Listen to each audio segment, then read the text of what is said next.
Who takes a grandmother? Think about that. Think about what kind of person, what kind of operation, what kind of motive leads you to an 84-year-old woman's house in the middle of the night in a quiet neighborhood in Tucson, Arizona.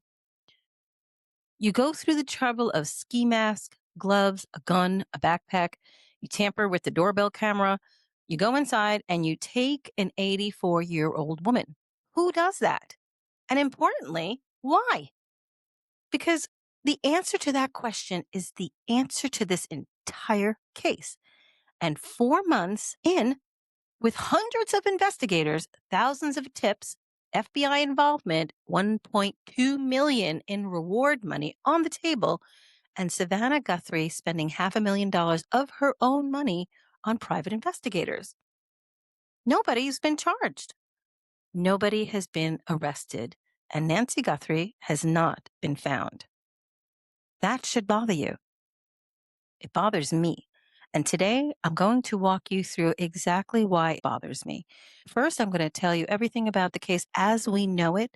And then I am going to tell you about the forensic astrology, my findings in the chart, and who I think is responsible.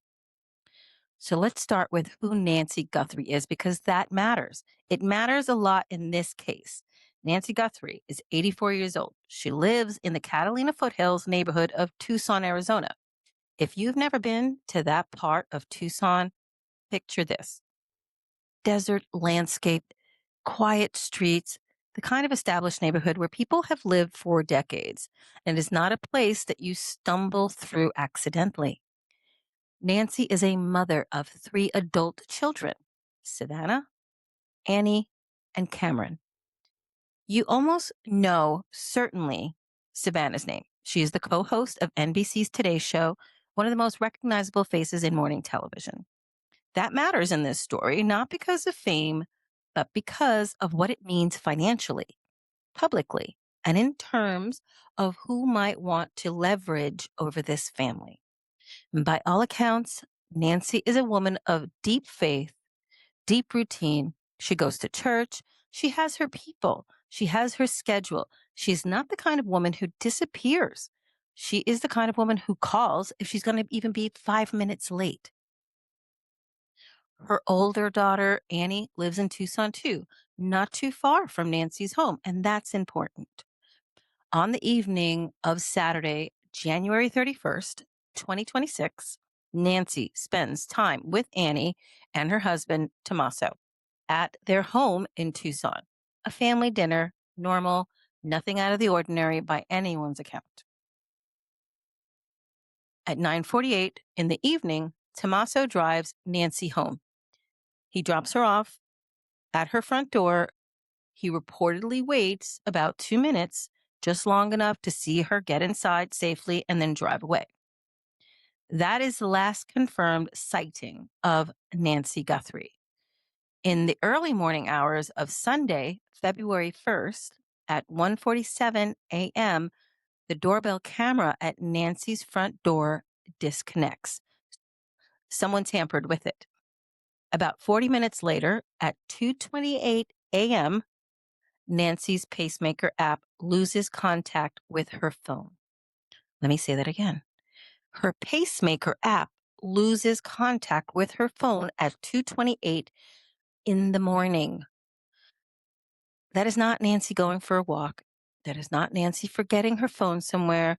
That is a woman in her mid-80s on a pacemaker whose connection to that device, a device that monitors her heart, goes dark in the middle of the night.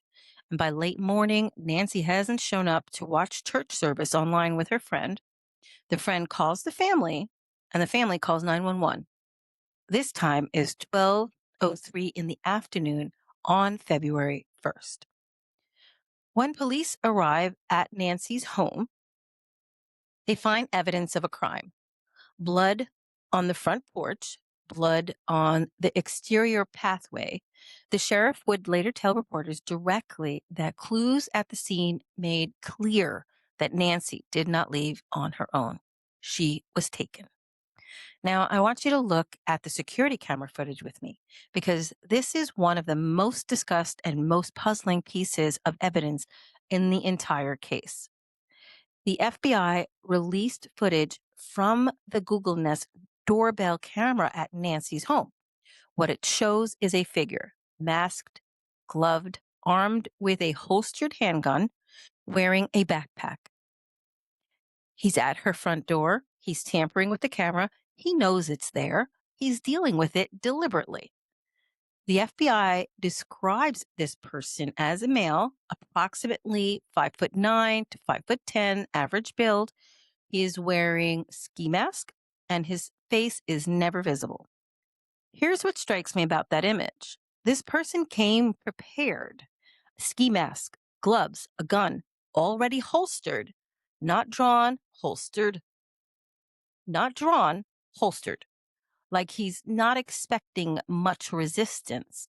He knows about the camera and he deals with it immediately. This is not someone who drove by and saw an opportunity. This is someone who knew the house, knew the setup, had a plan, and executed it. That level of preparation points in a very specific direction. It says this person did their homework. It says they knew Nancy's schedule. They knew when she'd be home. They knew the layout. They knew about the camera. And they knew to come in on the night that Nancy had just been dropped off after dinner with her daughter and son-in-law. I'm not telling you what to do with that. I'm just laying it out. Days after Nancy disappears, something strange starts happening. Ransom notes start showing up, not delivered to the family directly, not slipped under a door, not handed to law enforcement. They are sent to news media outlets, to TV stations in Arizona, and the demands in those notes are for large sums of money in cryptocurrency. 2 notes, 2 deadlines. The first deadline passes on February 5th. The second passes on February 9th. No contact, no proof of life, nothing. The family releases video statements, Savannah, Annie, and Cameron standing together, visibly wrecked, pleading. They say that, and this is a direct quote, "We received your message and we understand. We beg you now to return our mother to us so that we can celebrate with her. This is the only way we will have peace. This is very valuable to us and we will pay." They say they will pay. They ask for proof of life. They say they believe their mother is still alive, but no proof of life ever comes. Here's the problem with those ransom notes. Experts who examine them, prosecutors, former investigators, people who have worked real kidnapping cases, almost unanimously came to the same conclusion. The notes don't read like genuine ransom communications. They were sent to media, not directly to the family or law enforcement. The deadlines came and went with zero follow through, and there was no proof of life attached to either one.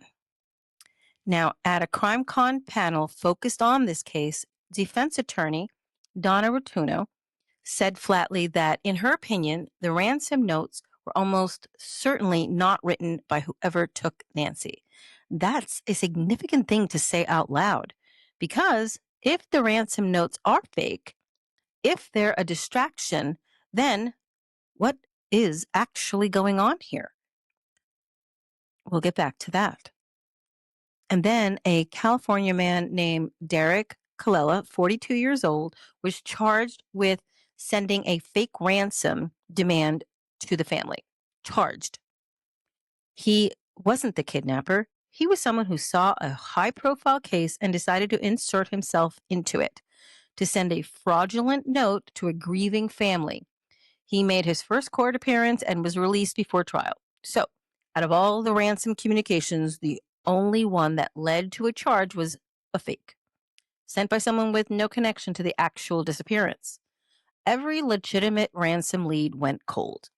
And here's where I need to slow down and talk about the investigation itself, because there are serious problems here. Problems that experts, not internet commentators, actual former law enforcement professionals, have raised publicly. Problem 1, the crime scene. Fox News reporter Michael Ruiz, who was covering this case in the days after Nancy disappeared, walked directly up to the front door of Nancy's home and knocked on it. A deputy told him to go ahead and do that. The crime scene of a suspected abduction was accessible to a journalist. Now, at the CrimeCon panel, former prosecutor Paul Morrow said it plainly. The failure to properly secure and process that scene quickly will make it harder to prosecute any potential case down the line. Evidence degrades, contamination happens, chain of custodies get complicated. The window to lock down a crime scene properly is narrow, and in this case, that window may have been left open longer than it should have been. Problem two, the FBI was kept out.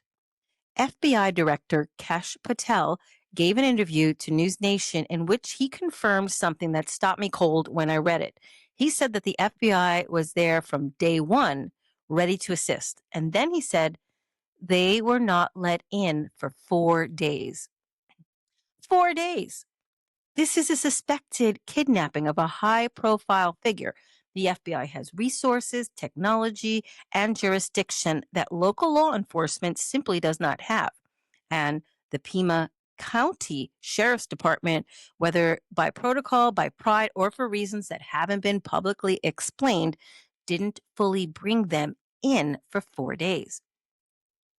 Patel was careful. He said it's the local authorities' call, it's their choice. But he said it, he put it on the record, 4 days. Problem three, the DNA. Here's where it gets complicated in a way that makes investigators nervous. DNA was collected from Nancy's home, not hers. Foreign DNA. DNA that doesn't belong to Nancy or to anyone known to be in regular contact with her. And that is a significant find.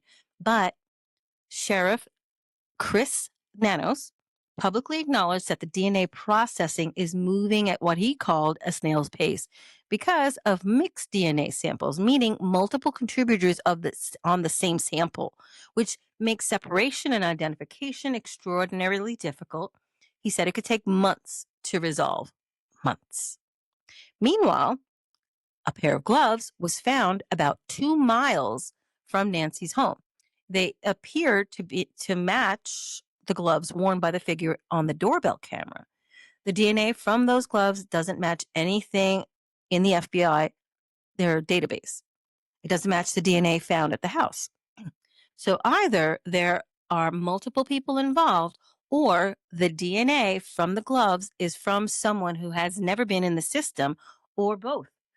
And investigators asked neighbors for security footage, not from the night of January 31st, but also from January 11th, 3 weeks before the disappearance, between 9 p.m. and midnight. Think about that. They wanted footage from 3 weeks earlier. That means they believe whoever did this may have been doing reconnaissance on Nancy's home at least 3 weeks before they came back and took her. So this was not spontaneous. This was planned. Now, I want to talk about Tommaso, and I want to be very deliberate about how I do this because this is a case where the line between asking legitimate questions and making unfounded accusations matter enormously.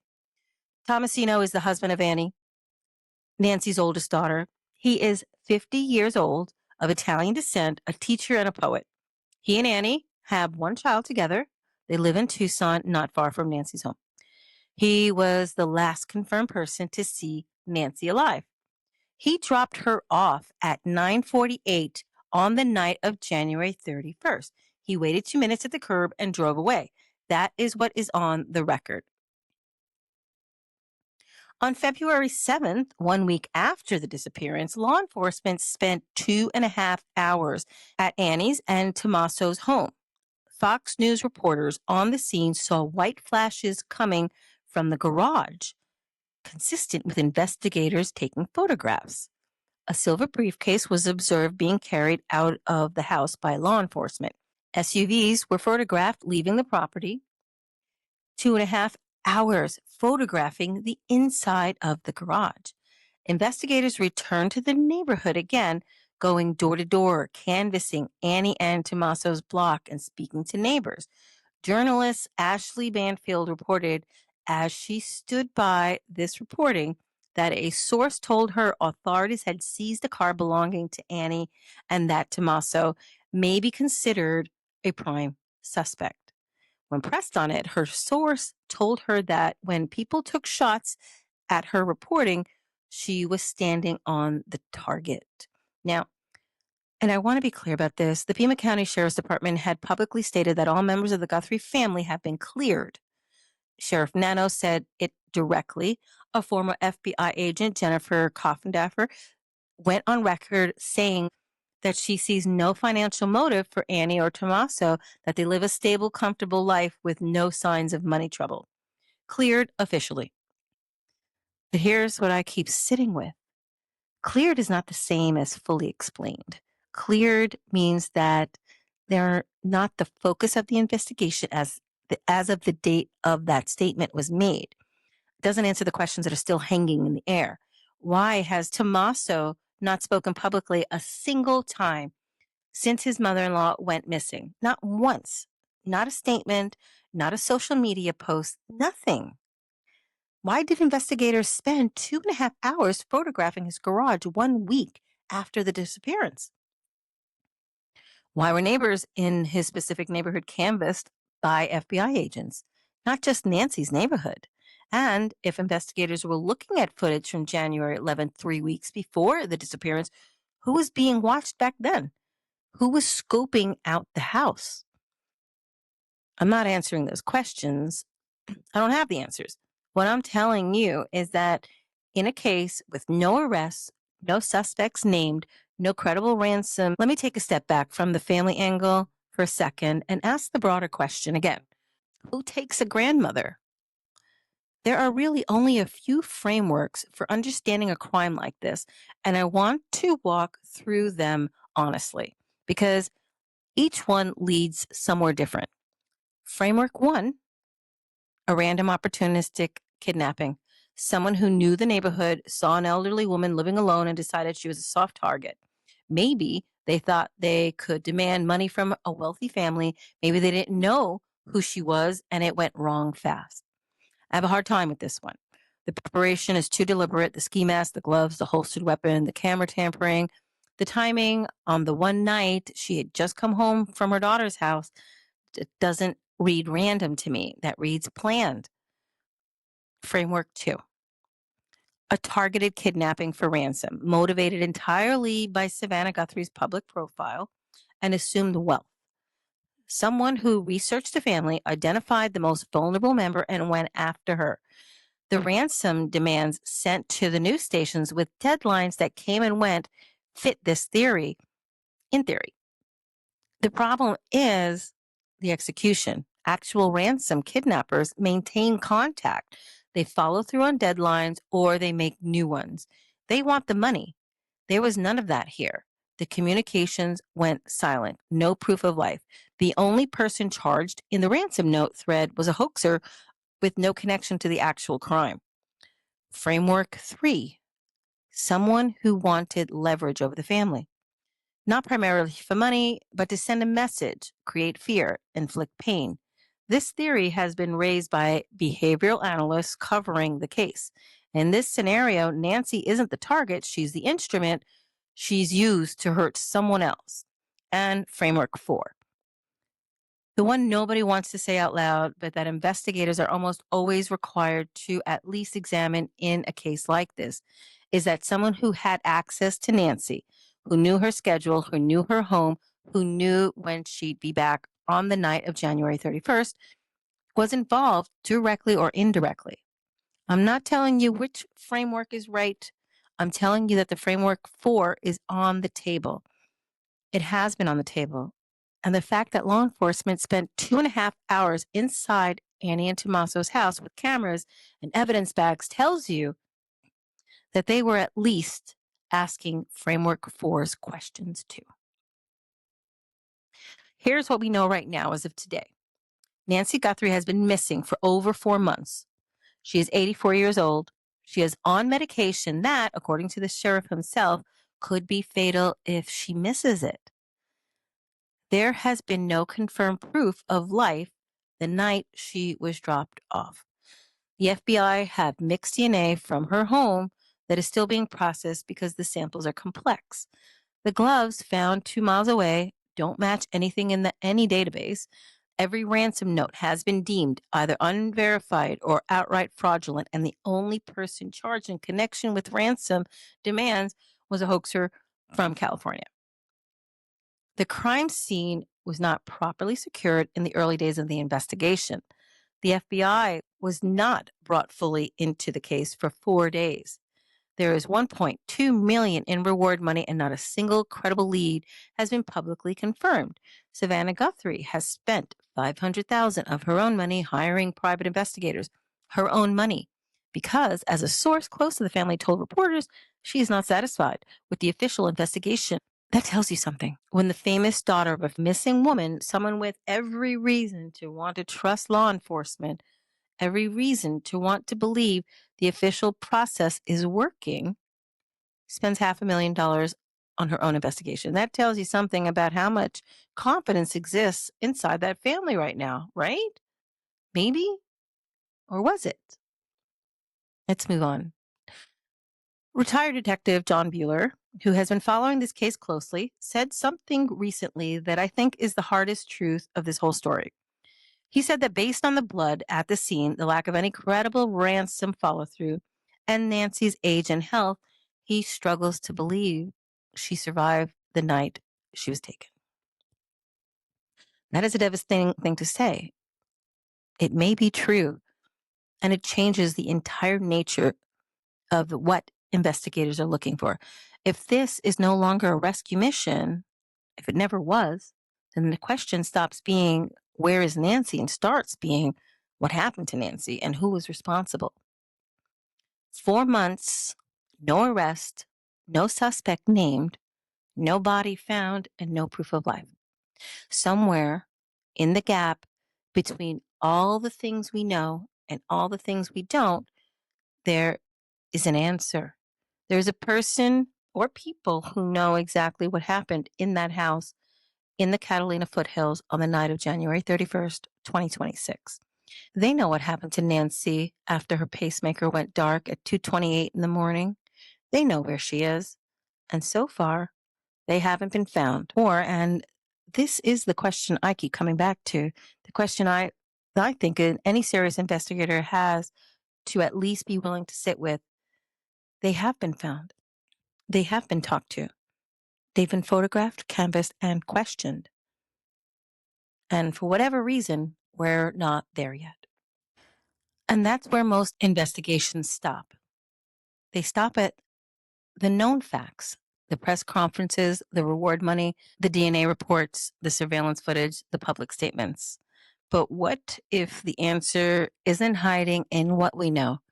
What if it's hiding in what doesn't fit? Because every case has two stories. There's a story told by witnesses, investigators, reporters, and family members. That's the story we just walked through. And then there's the story told by a pattern. And that is where forensic astrology enters the conversation. Now, before some of you turn this off, let me explain exactly what I mean. I'm not talking about daily horoscopes. I'm not talking about personality tests.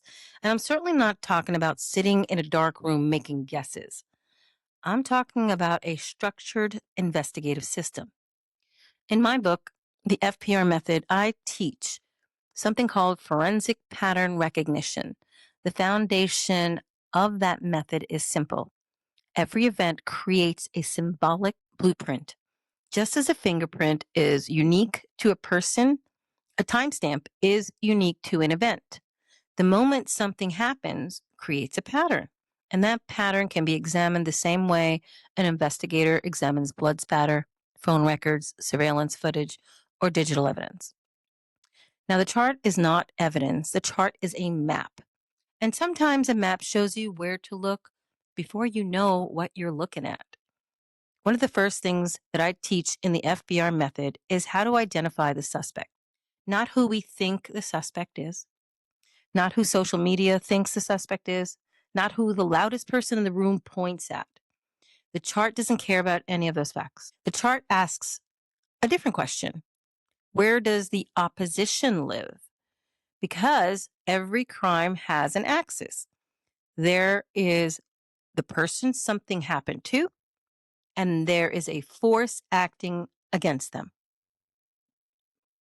In traditional investigation, you might spend months identifying that force. In forensic astrology, we begin there. We assign the victim, we locate the opposition, we identify the ruler of that opposition, then we follow the pattern wherever it leads, whether we like the answer or not. That's the difficult part, because sometimes the pattern confirms what everyone already suspects, and sometimes it doesn't.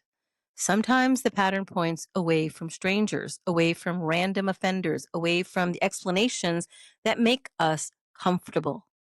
Sometimes it points inward, toward the closest people to the victim, toward the people with access, the people who knew the routines, the schedules, the habits, and the vulnerabilities. And that's exactly what happened when I built the forensic chart for Nancy Guthrie's case. The first thing that struck me wasn't what was present, it was what was absent. The structure did not behave like a random abduction. It did not behave like a transient offender.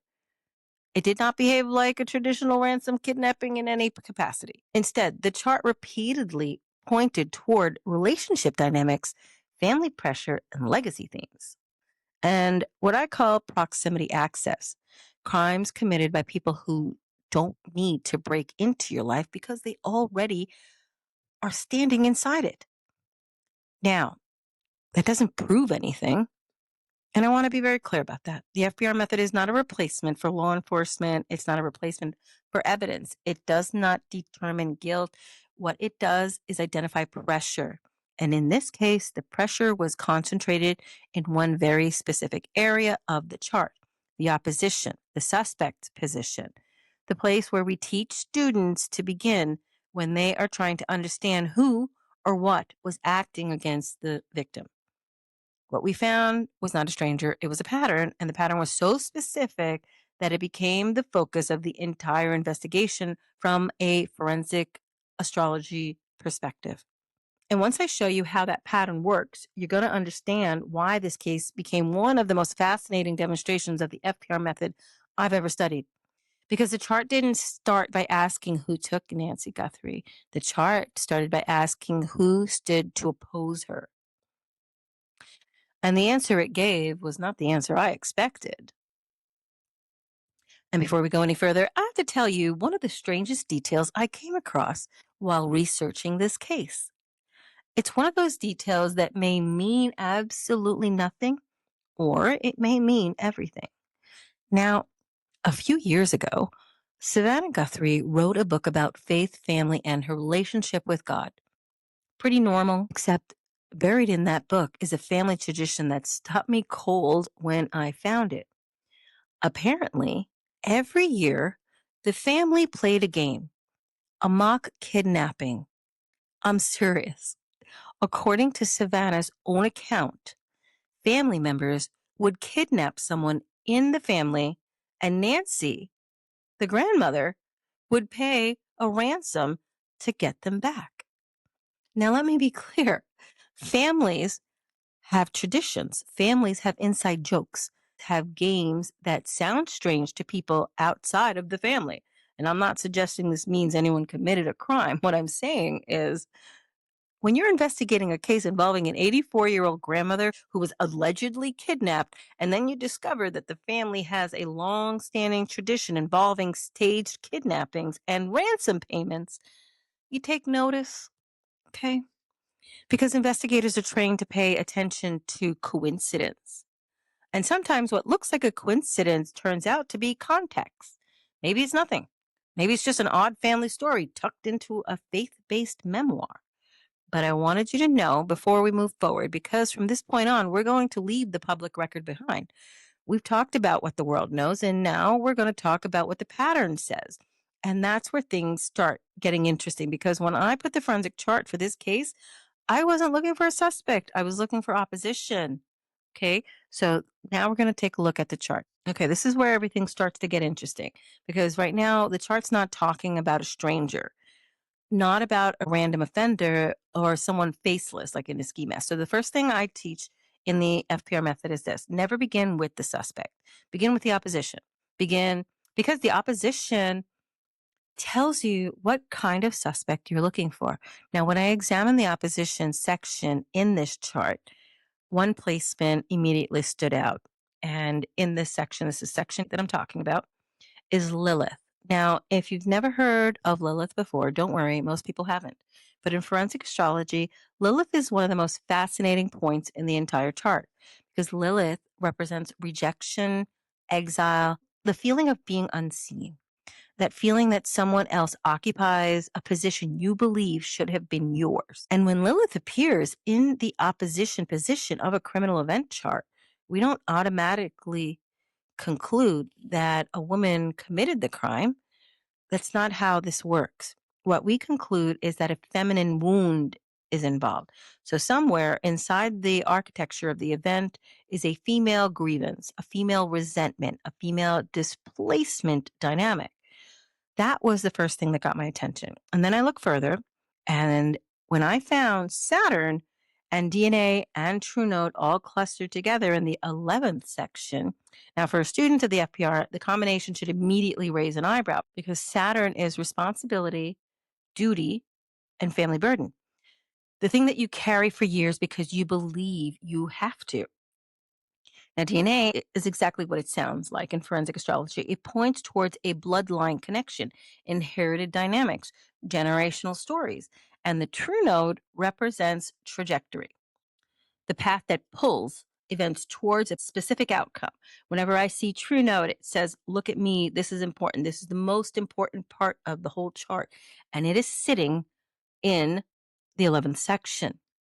Now, when those three symbols appear together, I don't start looking for outsiders. I start looking at the family system itself because the chart isn't talking about opportunity. It's talking about lineage. It's talking about a story that started long before January 31st and a story that may have been unfolding for decades. And then we arrive at the 10th section. And this is where things became difficult to ignore. In traditional astrology, the 10th house is associated with the public reputation. Now, when we look at the 10th house, it is associated with public reputation, status, visibility, what the world sees when it looks at you. In forensic astrology, we expand that definition slightly. The 10th section often reveals who has the most to lose publicly, who is connected to the image, who is connected to legacy, and who is connected to the perception of this. And in this chart, the 10th section was heavily activated, not by strangers, and it certainly was not by unknown offenders. This was by relationship indicators, by communication indicators. By that, I mean someone connected to the family dynamics and public identity. That doesn't tell me who committed a crime. What it tells me is that the public image and family identity was somehow entangled in the event itself. Now, think about it. These are people. So if I'm looking at this chart, I see that the 11th section is packed. That means that actually, it looks like 4 people in the family unit knew about the crime, was involved in the crime, and they're also connected to public identity, which means that they're one and the same. They have a public, like the public knows them is what I'm getting at here. Especially when you're dealing with one of the most recognizable families in America. But the placement that truly stopped me was not in the opposition, and it wasn't actually in the 10th either. It was sitting in the 6th section, and that's part of fortune. The part of fortune, this little symbol. Most astrologers treat the part of fortune as the point of luck. I don't. In forensic work, the part of fortune often shows where the chart wants to expose something, and it's where the event leaves a trail. It's where the truth accidentally leaks through. And in this case, the part of fortune landed in Scorpio. And that ruler is Mars, and Mars is action. So that means that they're one and the same of who took action. Inside the 6th section, this section is associated with routines, schedules, daily habits, health, caregiving, observation. So the people who knew what time you wake up, the people who knew what medication you take, who knew where you keep your keys and exactly when you'll be home. Think about that for a second. Nancy wasn't taken in a parking lot. She wasn't taken while traveling. She wasn't taken in some random encounter. We see the moon here in fourth. That says that she was at home. Moon represents the body. The moon is home. The moon is at home. Part of fortune means that the suspect itself cares for this woman on a daily basis. This is routine, observation, someone who had access to her daily. So it's repeatedly saying over and over, not a stranger at all. And that's when I realized something important. The chart wasn't identifying a person, it was identifying a relationship, because before you ever find a suspect, you have to understand the role of that suspect it occupies in the story. The chart was describing someone connected to family, someone connected to routine, lineage, and public identity. So now you have all these clues. So this someone we have is a connected feminine wound. But here's also what I want to show you. And this is where the chart stopped being general, because Lilith by herself can mean a feminine wound, but Lilith does not stand alone here. Lilith links directly to the 11th section where we find DNA and Saturn. So now I want to kind of tighten this up for you, because Lilith by herself can mean a feminine wound, but Lilith does not stand alone here. Lilith links directly to the 11th section where we find DNA and Saturn, and that changes the interpretation. In the FPR method, when Lilith connects to DNA and Saturn in the 11th, we're no longer talking about a vague female resentment. We're talking about the eldest daughter pattern. DNA tells us this is bloodline, and Saturn, this tells us the age, duty, burden, responsibility, and the weight of being the one who carried the family role. So, had there been a Mercury sitting here instead of Saturn, then I would have said it's the youngest daughter. But it's not. It's Saturn, and Saturn is telling me it's the oldest daughter. Lilith tells us this daughter was not just emotionally present in the pattern, she was structurally activated. Now, I don't believe she was the one who physically took action. I believe it was the partner, because in the 11th section, we see Neptune and we see it hitting Mars, and it's in that Mars environment. That means that someone within the family also took action to help, but it was initiated by the eldest daughter. So this is not a random woman. This is not a girlfriend. This is not an outsider. This is the eldest daughter signature. If you read my book, How to Find a Suspect, I tell you how to isolate and separate each person in the family to know who we're talking about in the family. So we know whether it was the grandfather, the mother, or the father, or an uncle, brother, child. We can now separate that to find out who the actual suspect is within the family, and or clear them. We can clear them and then go exterior from the family. Now, when the chart gives us something even more specific, like the part of fortune and the sixth, now in the ordinary astrology, as I said before, this is normally considered luck. Here, this is actually telling me that this person had exposure to her on a daily basis. Now, when you pair that with, okay, so after you do this, now you take all that information and you're going to go to the case. Who had access to her daily? Okay. And who is the eldest daughter? Now we're starting to see why the investigation is leading that way, but then it just goes cold and nobody is talking about this case very much at all. And that's what troubles me. So this is just some of the reasons why I believe that even though that the family was cleared, I believe that the chart itself is directly pointing to those in the family. There's more, there's about 4 people in the family, according to the chart, that know what happened. I believe that Annie went in, she asked for money. I know that they said that they're stable, but they're not. They're not financially stable. She wanted money. I believe she was jealous also because of Lilith. I believe she was jealous of her standing in the position where she may be jealous of Savannah, or tired of being the caretaker, needed money. And she knew that well, I believe she was turned down. I believe Nancy just outright rejected her, and that she took it upon herself to stage, whether anyone else knew, because I'm pretty sure she didn't read Savannah's book.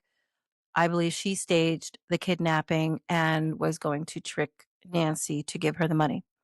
I also believe that Nancy died about 3 days later. She was taken to a second location and made to believe that she was being cared for.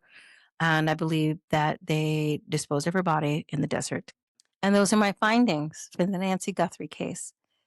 I appreciate you guys staying all the way to the end. If you're interested in learning the method, you can go to fprmethod.com. I'm also on TikTok where you can see all of my cases. I appreciate you. Please be kind to one another and please be kind in the comments. Thank you. CSI changed how we saw crime. Forensic pattern recognition changes how we solve it. Learn how to identify suspect-victim dynamics, detect timeline distortions, flag inconsistencies in case data, and reconstruct a crime scene as if you were there when it happened. A system once used to track planetary motion has evolved into a modern investigative tool that exposes hidden patterns in criminal behavior known as the FPR Method. The Forensic Pattern Recognition Program is designed for analysts, researchers, law enforcement, private investigators, and truth seekers searching for real answers. Train in as little as 6 months, self-paced online. The future of CSI is here. Apply now at fprmethod.com and step into the future of forensic investigation.